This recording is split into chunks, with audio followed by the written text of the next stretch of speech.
ओखला से आम आदमी पार्टी के विधायक अमानतुल्लाह खान जेल से रिहा होने के बाद अपने घर पहुंचे। समर्थकों में खुशी की लहर देखने को मिली। विधायक अमानतुल्लाह खान का घर पहुंचने पर जोरदार स्वागत किया गया। जी मीडिया से खास बातचीत में अमानतुल्लाह खान ने कहा कि ये कोई पहली बार नहीं है जब आम आदमी पार्टी के नेताओं पर इस तरीके से झूठे मुकदमे लगाए गए हों, बदनाम करने की कोशिश की गई हो, लेकिन जीत हमेशा सच की होती है। जेल से रिहा होने के बाद अमानतुल्लाह खान इस वक्त अपने समर्थकों के साथ अपने घर पहुंचे हैं। अमानतुल्लाह खान से बातचीत कर लेते हैं। 72 दिन के बाद रिहाई किस तरीके से? देखिए, ये ईडी ने जिस तरह से इलीगली आम आदमी पार्टी को हैरेसमेंट करने के लिए, बदनाम करने के लिए साजिश के तहत हम सब लोगों को गिरफ्तार किया और फिर हमारी रिहाई कोर्ट के ज़रिए होना, इस बात का सबूत है कि हम लोग अपनी जगह ठीक थे और ये लोग गलत थे। दूसरी सबसे अहम चीज़ की सप्लीमेंट्री चार्जशीट को कहीं ना कहीं नज़रअंदाज किया पूरी तरीके से कोर्ट ने। क्या वजह लग रही है आपको, क्या दलीलें थी? देखिए, ऑलरेडी कोई एविडेंस इनके पास था नहीं। कहीं से ये लोग पैसे के जिक्र करते थे, लेकिन ये कहते तो थे, लेकिन जो सीबीआई की चार्जशीट है उसके अंदर कहीं कुछ नहीं है। उसमें सीधा सीधा कहा गया कि कहीं से कोई पैसे की लेन देन नहीं हुई, कोई पैसा कमाया नहीं गया, कोई लिया नहीं गया। और जहाँ तक किराएदारी का मसला है वो मैनेजमेंट का मसला है। और जो रिक्रूटमेंट हुए हैं वो भी, जो मुकदमा मुझ पे है वो भी लीगल है, क्योंकि मैंने रिक्रूटमेंट नहीं किए, वो रिक्रूटमेंट कमेटी ने रिक्रूटमेंट किए। और जिन लोगों के रिक्रूटमेंट हुए, रिक्रूटमेंट कमेटी ने किए, बोर्ड ने किए, वो कॉन्ट्रैक्ट बेसिस पे किए, उन सब के स्टेटमेंट हैं। और उसमें किसी एक आदमी ने ये नहीं कहा कि हमसे पैसे लिए गए। और बोर्ड को कहीं ना कहीं फ़ायदा हुआ। जो ACB की FIR थी, ACB की जो मेरी बेल थी, उसके अंदर भी ये था कहीं के कोई लॉस नहीं हुआ। तो जब एविडेंस ही नहीं होगा, जब कहीं से पानी ही नहीं चला और आप कहोगे 100 लीटर पानी आया, तो कैसे आ गया जब वहाँ से चला ही नहीं पानी? तो जो असल में मुझे पहले भी सेशन से बेल मिली थी और अब भी अल्हम्दुलिल्लाह मुझे सेशन से बेल मिली है।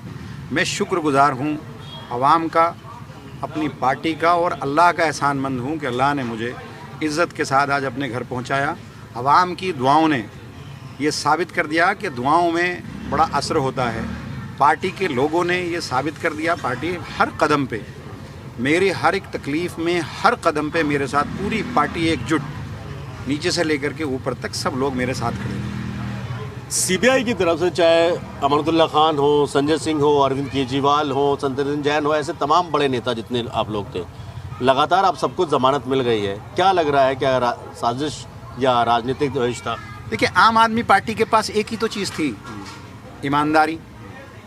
अब उस ईमानदारी को चोट पहुंचाने के लिए, क्योंकि नरेंद्र मोदी, नेक्स्ट टू नरेंद्र मोदी अरविंद केजरीवाल कहा जाता था। अब अरविंद केजरीवाल को रोकने के लिए जो उनकी सबसे बड़ी इमेज थी ईमानदारी, उसी पर इन्होंने चोट की। भाई, सबसे बड़ी साजिश क्या है? यहूदी क्या करता है?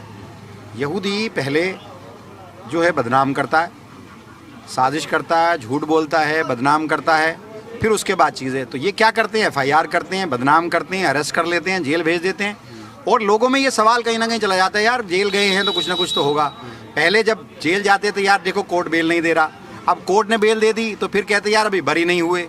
तो ये कहीं ना कहीं आम आदमी पार्टी की पूरी तरह से इमेज को, और अरविंद केजरीवाल की पूरी तरह से इमेज को ख़राब करने के लिए उन पर झूठे इल्ज़ाम लगाए, फिर गिरफ्तारी, क्योंकि तमाम एजेंसियाँ इनकी हैं, गिरफ्तार करना, फिर उसके बाद से जेल भेज देना, फिर ऐसी धारा जो PMLA की धारा है जिसमें बेल आसानी से नहीं होती, उस बेल में सब उस धाराओं के तहत सबको अरेस्ट करना।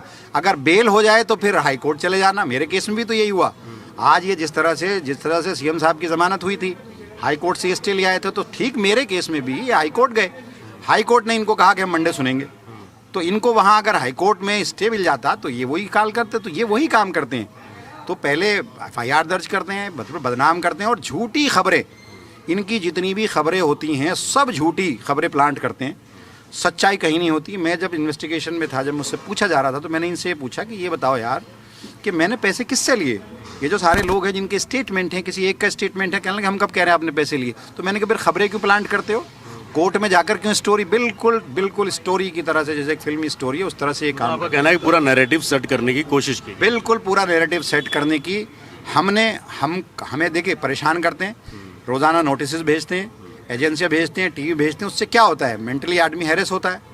लोगों में कहीं ना कहीं जो उसको काम करना चाहिए वो रुकता है, काम स्लो होता है। आपको लगता है कि चुनाव अब नज़दीक हैं दिल्ली के और इस तरीके की चीज़ें जो हो रही थी उस पर अब कहीं ना कहीं लगाम लगेगी, क्योंकि अब तकरीबन सारे जितने बड़े नेता थे आम आदमी पार्टी के वो सब जेल से बाहर हैं। देखिए, जो इन्होंने जेल सीएम साहब को भेजा, दिल्ली के सारे काम रुकवा दिए। एलजी साहब का काम एक ही है, एलजी साहब को क्यों लगाया हुआ इन्होंने? दिल्ली में क्राइम का हाल आप देख लीजिए क्या है, जहाँ जो उनकी असल जिम्मेदारी वो नहीं करते। आम आदमी पार्टी की सरकार के काम जिस तरह से करने हैं उसको रोकना है। मैं ओखला का विधायक हूँ, आप ओखला की जनता से पूछो, आप खुद ओखला में रहते हो। आप जेल में थे इसलिए सारे डेवलपमेंट के काम बंद पड़े थे? नहीं, मैं जेल में था, मेरा सारे में टेंडर करा के गया था, एक एक गली का काम बन रहा है।